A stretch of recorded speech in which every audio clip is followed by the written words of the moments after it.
Welcome to the Global WarWatch Network. Construction workers in Slovakia's capital, Bratislava, recently stumbled upon a pretty chilling reminder of World War II, an unexploded bomb buried right beneath the downtown area. Yeah, a pretty shocking find, and it forced mass evacuations, raised some really urgent safety concerns. Makes you wonder, doesn't it, could more hidden explosives still be lying beneath the city? Exactly. This discovery, it was a 500-pound World War II bomb found during construction, and it really serves as a potent reminder of how history continues to impact modern urban life. The incident led to, significant public safety measures, major disruptions, and it prompts a critical discussion. A necessary one. How should contemporary cities like Bratislava best navigate this persistent threat of unexploded ordnance, the buried remnants of past conflicts? Right. So the central question we're exploring today is, given this enduring threat, what's the most effective and crucially sustainable approach for modern urban centers like Bratislava to manage these risks during ongoing development? And we have slightly different takes on this. Yes. Today, I'll be advocating for the imperative of comprehensive, proactive preventative measures, really systematically integrated into urban planning from the outset. And I'll argue for perhaps a more pragmatic approach, one that prioritizes robust and adaptable emergency response protocols for what are often, let's face it, unpredictable discoveries. Okay, so from my perspective, the recent Bratislava bomb discovery just unequivocally underscores the need for modern urban development to prioritize comprehensive, proactive risk assessment for this historical ordnance. I mean, the incident on Landerova Street, we're talking a 500-pound, that's 225-kilogram World War II bomb. It's a remnant from Allied bombardments targeting an oil refinery back in 1944 when Slovakia was effectively a Nazi puppet state. This discovery brought downtown Bratislava to a complete standstill. You had evacuations of several blocks, including a major bridge across the Danube River, halting all public transportation and traffic during the morning rush hour. That was Tuesday, September 9th, 2025. It just illustrates the profound economic and social cost of a purely reactive approach. The ongoing legacy of World War II means these physical remnants pose a real continuing danger. It demands constant vigilance and, I argue, systematic integration of expert intervention into every stage of urban planning to prevent these disruptions rather than just reacting after the fact. Okay, I understand that viewpoint, and I certainly acknowledge the very real dangers posed by unexploded ordnance. But focusing solely on, let's say, perfect prevention through exhaustive pre-development measures, I think that's perhaps unrealistic and potentially economically unsustainable, especially for densely populated, historically rich cities like Bratislava. Look at the timeline. The bomb was discovered on Monday evening, September 8th, 2025. The plan was to defuse it by midday the next day, Tuesday the 9th. Now, despite the significant disruption, and it was significant, but temporary, this relatively swift and controlled operation actually highlights the effectiveness, and I'd say the importance, of robust, adaptable emergency response protocols. Think about it. These 500-pound bombs, often impact-fused, they can be incredibly unstable after decades underground. Our ability to quickly set up exclusion zones, deploy specialized EOD teams, explosive ordnance disposal, and execute controlled defusals, like they did here, that demonstrates a highly evolved capability we shouldn't underestimate. Given the inherent unpredictability of these unexpected discoveries from conflicts over 80 years ago, maybe resources are more effectively allocated to refining these rapid response capabilities, ensuring public safety after discovery, rather than attempting the monumental task of preemptively clearing every square meter of a historically significant city.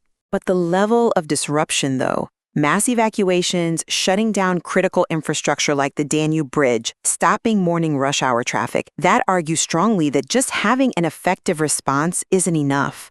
Surely, the goal should be to prevent these disruptions from happening at all.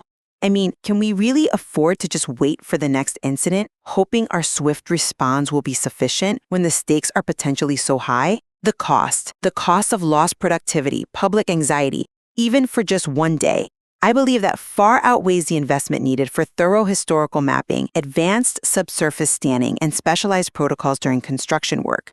We've seen estimates, from similar European cities where a single large-scale UXO incident can easily cost tens of millions. It just points to this continuous need for vigilance, not just reacting, but proactively managing these latent dangers.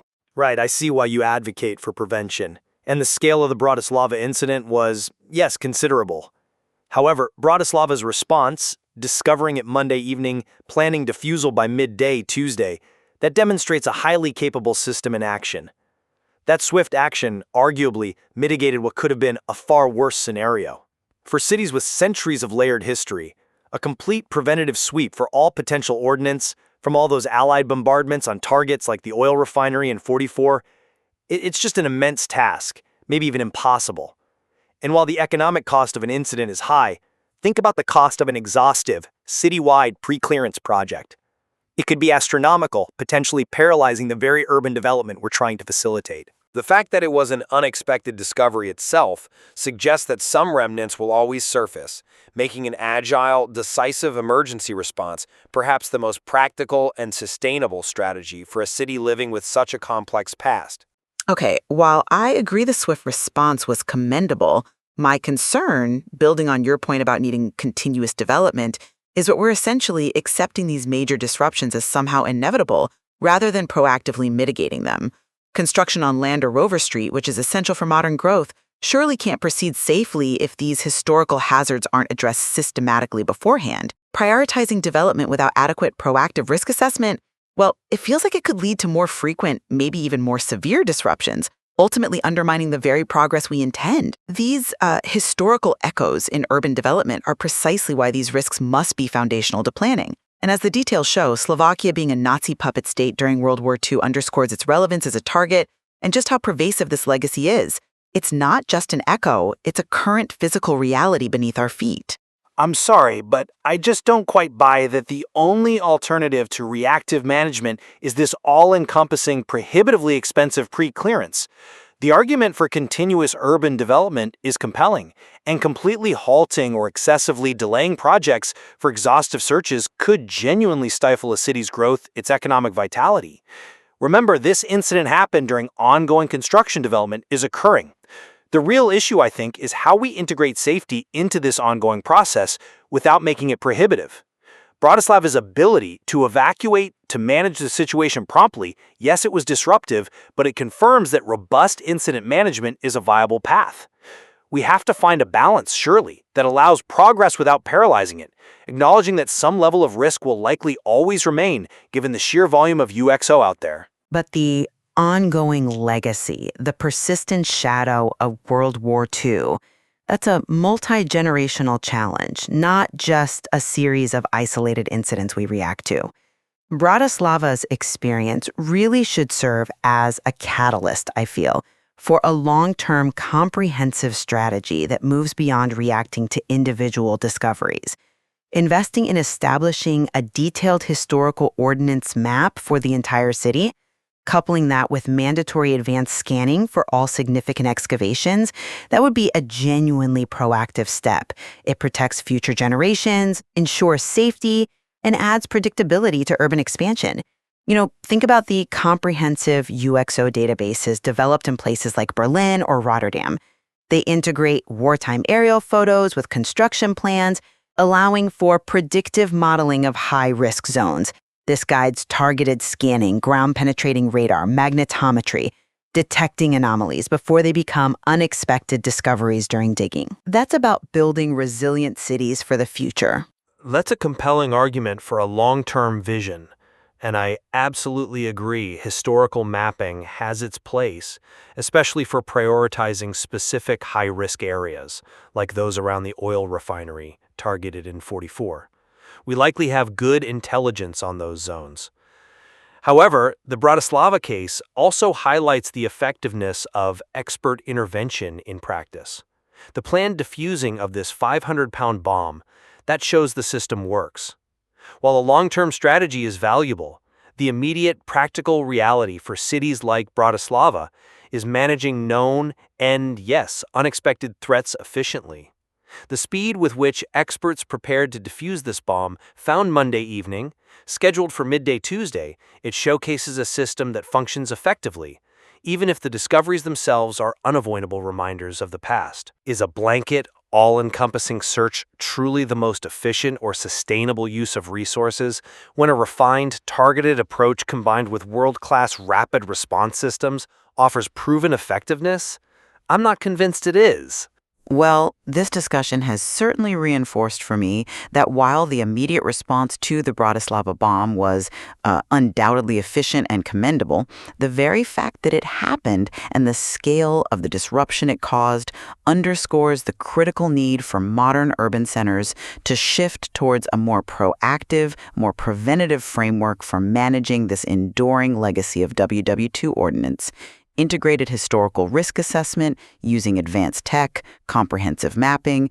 It's not just an option in my view, it's an imperative for truly safeguarding our cities and everyone living in them from these unpredictable dangers lying just beneath the surface. And for me, I believe the Bratislava incident, while yes, a stark reminder of the past, also demonstrates the inherent unpredictability of these discoveries and therefore the critical importance of a pragmatic approach. The efficiency of the emergency response, the planned defusal, even though disruptive, it indicates that robust, adaptable incident management might just be the most sustainable and realistic strategy for cities living with such a layered, complex history. While preventative measures certainly have their place, relying on genuinely effective, rapid response capabilities ensures public safety without completely paralyzing vital urban development. It's clear that finding that optimal balance between comprehensive prevention and highly effective response, well, it's going to continue to be a significant challenge for cities right across Europe and indeed globally. Absolutely. This incident, emerging from simple construction work in Bratislava, really highlights the complexities involved in building modern urban centers, quite literally upon the foundations of a wartime past. Thank you for your time and participation in this discussion. We invite you, our listeners, to like, share, and subscribe to the Global WarWatch Network. Please do share your thoughts in the comments section and join us on social media. You'll find the links provided in the description.